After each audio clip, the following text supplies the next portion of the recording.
Shalom sahabat Lex Divina yang dikasihi Tuhan Yesus Kristus.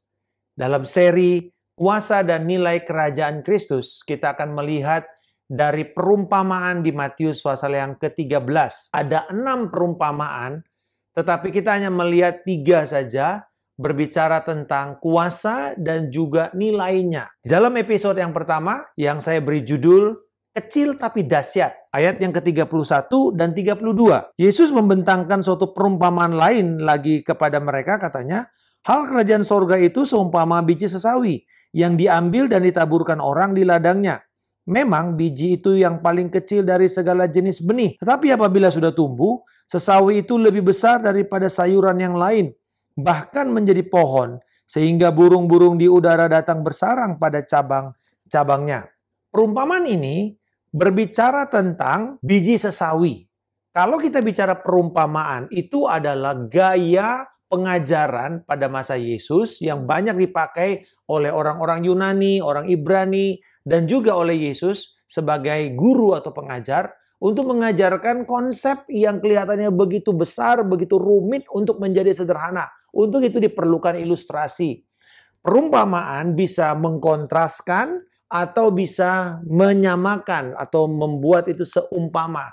Itu sebabnya kata ini berarti ada ciri yang mirip karena dikatakan seumpama. Kata seumpama ini berarti ada karakteristik daripada biji sesawi yang menggambarkan akan kuasa kerajaan surga. Ada seorang petani yang menabur dan dia menabur biji sesawi. Biji sesawi ini adalah biji sayuran. Dan tujuan daripada sesawi ditaburkan, tanaman sesawi ini adalah tanaman seperti apotik keluarga. Jadi dulu kita tahu bahwa ada apotik keluarga di pekarangan rumah, kita tanam sayur, kita tanam serai, kita tanam jahe, untuk keperluan makanan, tapi juga untuk keperluan pengobatan. Biji sesawi itu dipakai untuk bisa diperas menjadi minyak, bisa dipakai sebagai obat, tetapi juga dipakai untuk rempah-rempah, untuk membuat cita rasa. Biji sesawi ini cukup mahal, ini bernilai tinggi sebagai sebuah komoditas yang diperdagangkan. Di dalam ayat 32 dikatakan bahwa biji ini adalah yang terkecil, yang paling kecil dari segala jenis benih. Mungkin banyak orang mengatakan, ini Yesus bohong ini. Mana mungkin biji sawit yang paling kecil? Sekarang kita lihat bahwa ada biji anggrek yang lebih kecil daripada biji sawi. Tetapi kita mesti mengerti konteks daripada penulisan ini. Seorang ahli botani dari Smithsonian Institute mengatakan pada waktu itu biji sesawi adalah pertama yang terkecil dari seluruh benih sayuran. Jadi ini tanaman yang memang dikembangbiakkan di suatu daerah untuk keperluan komoditas. Jadi bukan tanaman liar. Yang kedua, ini adalah tanaman rempah-rempah atau tanaman sayur. Dan biji sesawi itu yang paling kecil daripada seluruh sayur. Dan ternyata bahwa biji sesawi pada masa Yesus memang biji yang terkecil dari seluruh kelompok tumbuhan. Pada masa itu. Jadi nggak salah Yesus mengatakan ini yang terkecil. Lalu kemudian apabila sudah tumbuh sesawi menjadi lebih besar daripada sayuran yang lain, bahkan menjadi pohon. Sayuran pada waktu itu mungkin bisa tumbuh sampai 6 ke 8 kaki. Berarti hampir kira-kira mencapai 2 ke 3 meter. Ya 2,5 meter. Tetapi kalau kita melihat biji sesawi ini tumbuh, dia bisa mencapai 5 meter. Bayangkan, jadi ini biji pohonan. Ya kita bicara bukan pohon, jangan bayangkan pohon seperti pohon beringin atau pohon mangga. Ini pohon sayuran. Dan pohon sayuran itu bisa mencapai 5 meter, 4 ke 5 meter tingginya. Perumpamaan ini bukanlah perumpamaan yang seperti satu hiperbola gitu, tidak. Ini adalah sebuah pernyataan yang bisa dipahami oleh kebanyakan orang pada waktu itu sebagai pendengar. Ada fakta tentang kehidupan biji sesawi. Dan semua orang mengerti itu. Bahwa betul ini adalah yang paling kecil dari seluruh benih sayuran. Yesus bukan saja berbicara tentang biji secara botani. Ya, secara ilmu pertanian. Tetapi juga dia memakai istilah biji sesawi ini dalam konteks amsal atau pepatah daripada orang Yahudi. Orang Yahudi memiliki pepatah bahwa biji sesawi itu seumpama hal yang terkecil. Contoh misalnya, setetes darah sekecil biji sesawi. Noktah hitam atau noda yang ada di dalam hewan korban yang harus bersih. Tidak boleh ada setitik noda sebesar biji sesawi. Artinya ini apa? Kecil. Berarti apa yang mau kita lihat di dalam pengajaran ini?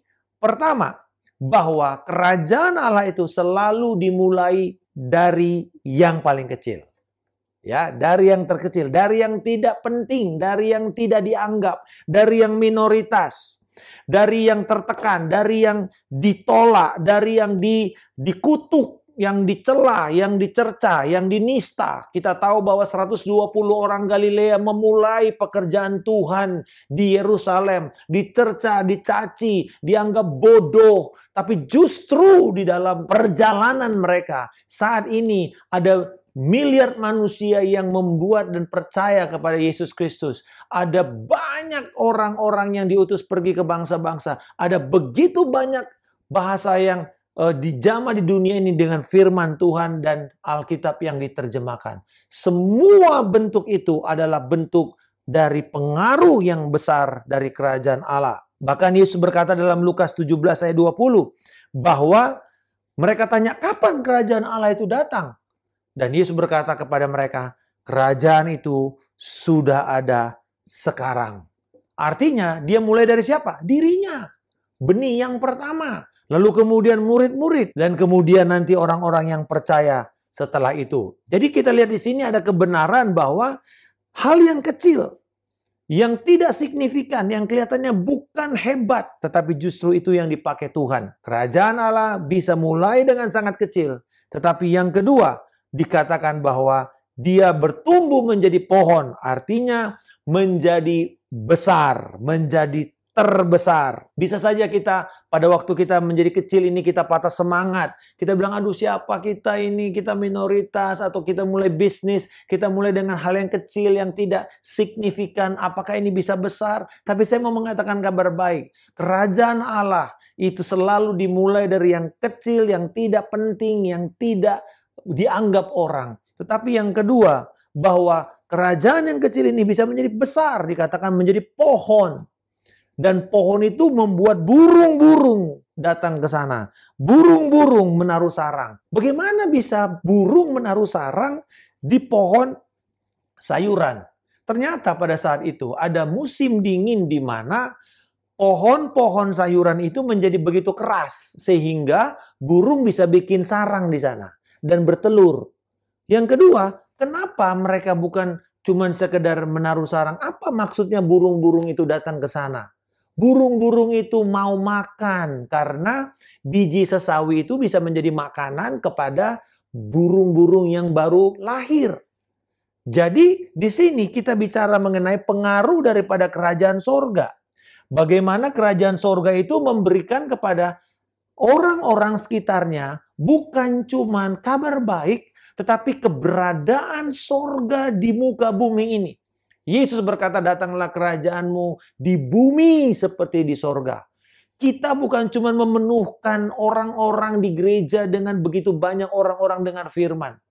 Kita nggak cuma kerjaan kita membawa orang penuh pergi ke sorga. Tetapi tanggung jawab kita adalah bagaimana membawa sorga kepada kehidupan keluarga, keuangan, kepada kehidupan relasi, kehidupan usaha, bisnis, entrepreneurship, di dalam kehidupan bernegara. Bagaimana kerajaan sorga, nilai-nilai kerajaan sorga, karakter kerajaan sorga, sifat kerajaan sorga, moralitas kerajaan sorga, itu yang akan kita bawa. Bukan cuma sekedar bikin orang semua percaya Yesus, tetapi apakah mereka bisa merasakan berkat daripada kehadiran Yesus yang dinyatakan dalam kehadiran kelompok kecil, apakah itu gereja, apakah itu keluarga, apakah itu pribadi-pribadi yang ada di kantor, yang ada di rumah tangga, yang ada di sekitar